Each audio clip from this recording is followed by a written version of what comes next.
नमस्कार. मी प्राध्यापक doctor Yashwant Toro, Gyandeep foundation Sangli, AI club USA या दोहोच्या वतीनं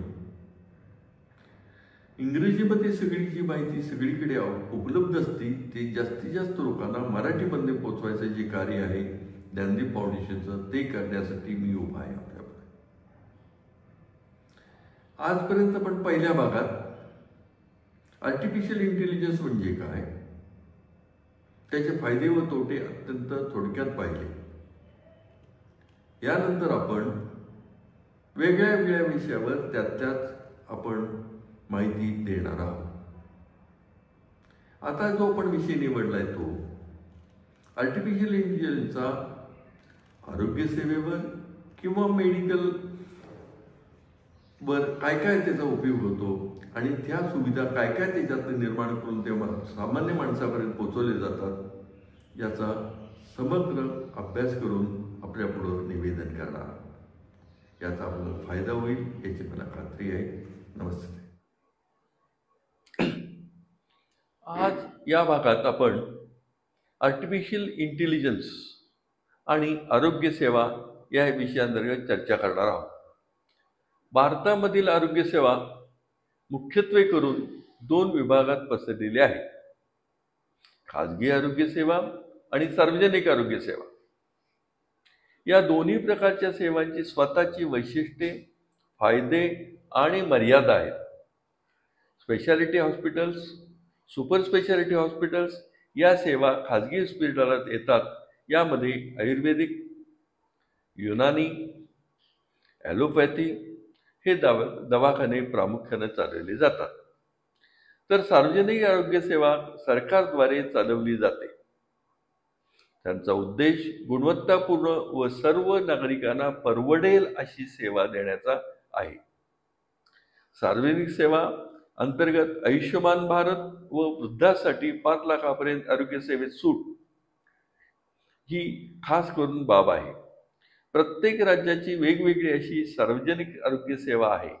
पण या दोन्ही सेवांमध्ये आर्टिफिशियल इंटेलिजन्सचा सुयोग्य वापर करून झाला तर मला खात्री आहे या दोन्ही प्रकारच्या सेवांमुळे सामान्य नागरिकांना त्याचा फायदाच होणार आहे. आर्टिफिशियल इंटेलिजन्सचा आता पुढील काळात आरोग्य सेवेसाठी फायदेशीर ठरणार आहे.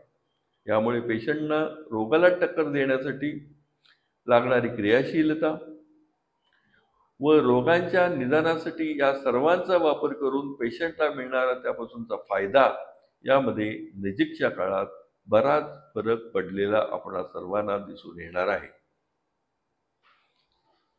फायद्यामध्ये जर बघायचं झालं तर पहिला फायदा जलद आणि अचूक निदान.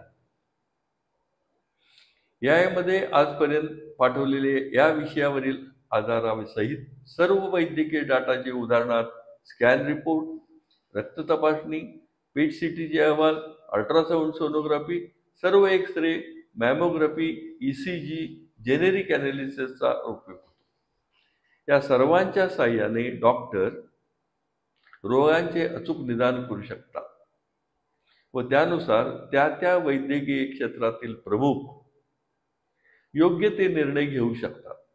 त्यामुळे अनेकदा मानवी डॉक्टरपेक्षा अधिक अचूकपणे रोगाची शक्यता ओळखू शकतात. उदाहरणार्थ गुगलचे डीप माइंड हे टूल टेक्निकल सायन्सचा वापर करून निरनिराळ्या डोळ्यांच्या रोगाचे निदान करू शकते. वैयक्तिक उपचार, रुग्णाच्या वैद्यकीय उपचाराच्या इतिहासाचे व जनुकीय माहितीचे आणि त्याच्या जिवंत शैलीचे विश्लेषण करून त्या रोगासाठी सर्वोत्तम उपचार योजना तयार करण्यास AI मदत करते. नेक्स्ट, औषध संशोधन आणि विकास. नवीन औषधे शोधण्यासाठी आणि ती अधिक प्रभावी बनवण्यासाठी नवीन औषधांच्या चाचण्या अधिक जलद आणि कार्यक्षम बनवण्यासाठी AI फार उपयोगी आहे. 4. रोबोटिक शस्त्रक्रिया. AI आधारित रोबोटिक शस्त्रक्रिया अधिक अचूक आणि शरीरात कमीत कमी छेद घेऊन ती पार पाडण्यासाठी उपयोगी मदत केली जाते.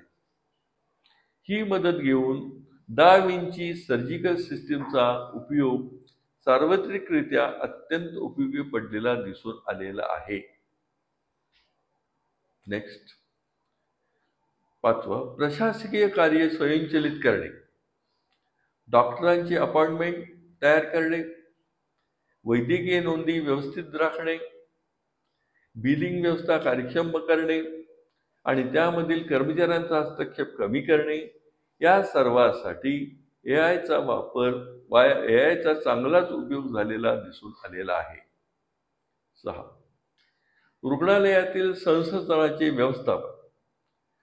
रुग्णालयातील बेडची उपलब्धता, कर्मचाऱ्यांची जुळवाजुळव, वैद्यकीय उपकरणांचा योग्य वापर, व्हर्च्युअल कन्सल्टेशनसाठी एआयचा वापर केला जातो. धोका अंदाज प्रतिबंध.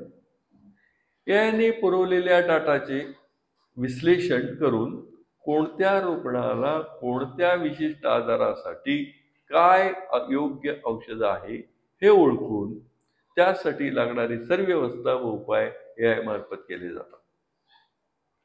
डायग्नोसिसच्या वेळी मानवी चुका सुधारून त्याची अचूकता वाढवली जाते. रोग्याची बिलात बचत होते. शस्त्रक्रियेच्या वेळी व इतर चाचणीच्या वेळी सुद्धा लागणारी मदत केली जाते. हे महत्त्वाचे आहे. 8, एआय बेस्ड बोबॅट. हे नवीन चॅटबॅट मेंटल हेल्थ सपोर्टसाठी फार उपयोगी आहे. 24x7 ते कार्यरत असते. याचा खर्च कमी असतो व हे सामान्य माणसाला देखील परवडणारे ठरले आहे.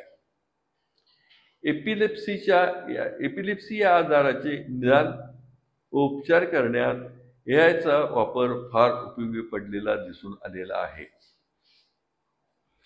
एआयने तयार केलेले ॲस्ट्रोझेनिका. एआयच्या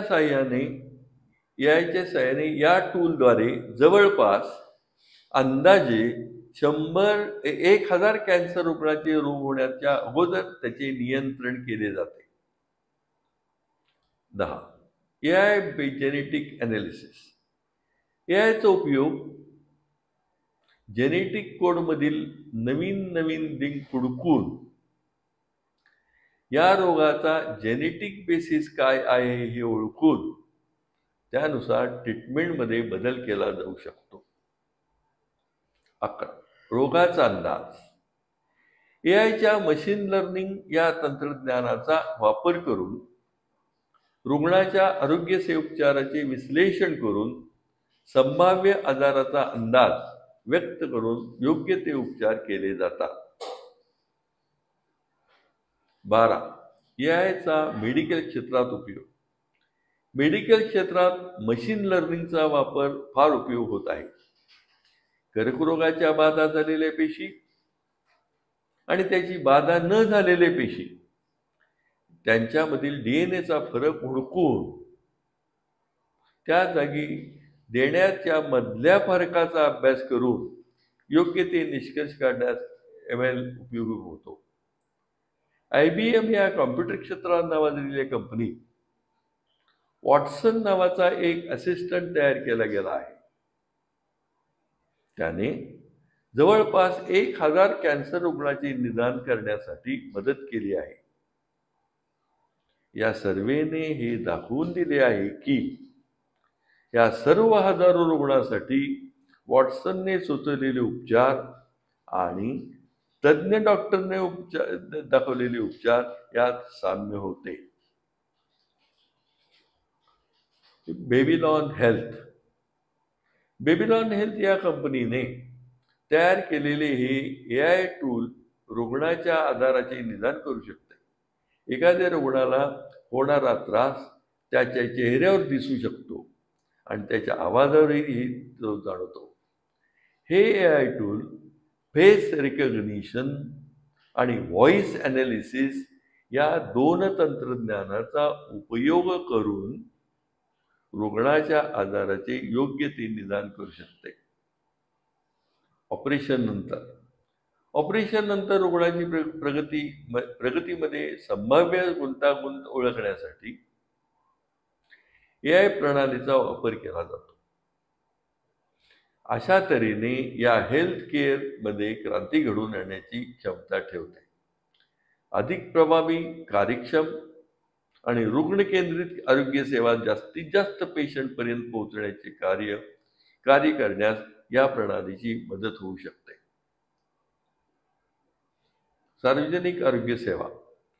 साथीच्या रोगाचा अंदाज व्यक्त करण्यासाठी AI प्रणालीचा मोठ्या प्रमाणात डाटाचे विश्लेषण करून साथीच्या रोगाचा प्रसार थांबवण्यासाठी आणि संभाव्य हॉटस्पॉटचा अंदाज घेण्यासाठी किंवा लावण्यासाठी AI मदत करते. त्यामुळे प्रतिबंधात्मक उपाययोजना करणे शक्य होते. प्रतिबंधक उपाययोजना. AI मशीन लर्निंगच्या साहाय्याने उपलब्ध डाटाचे विश्लेषण करून कोणत्या रुग्णांना कुठला आजाराचा धोका आहे हे ओळखते आणि त्याची प्रतिबंधात्मक उपाययोजना करण्यास त्या पेशंटला मदत करते. हॉलिवूड ॲक्ट्रेस एंजेलिना जोलीने तिला भविष्यकाळात कॅन्सर होऊ नये म्हणून दोन्ही स्तन काढून टाकले होते व नवीन इम्प्लांट केले होते. हा मशीन लर्निंगचा इम्पॅक्ट दिसून येतो. अवघड शस्त्रक्रियेच्या वेळी AIचा उपयोग. AI आधारित एक नवीन टूल एक्स-रे, MRI आणि CT स्कॅनचा एकत्रित उपयोग करून अत्यंत अवघड अशा फ्रॅक्चर, कॅन्सर आणि कार्डिओव्हॅस्क्युलर डिसीजेसवर जास्त अचूकतेने काम करू शकतात. त्याचप्रमाणे असाध्य अशा एपिलेप्सी या रोगावर देखील हे तंत्रज्ञान उपयोगी पडते. स्मार्ट वॉचेसचा उपयोग. आता हेल्थ सेक्टरमधल्या बऱ्याच कंपन्यांनी blood pressure, glucose monitoring, pulse सारख्या अनेक विविध रोगावर स्मार्ट वॉचेस आणलेली आहेत. त्यांचा उपयोग मॉनिटरिंगवर केला जात आहे. या सर्वांचा उपयोग वैयक्तिक हेल्थ मॉनिटरिंगसाठी करण्यास येत आहे. स्तनाच्या कर्करोगाचे निदान.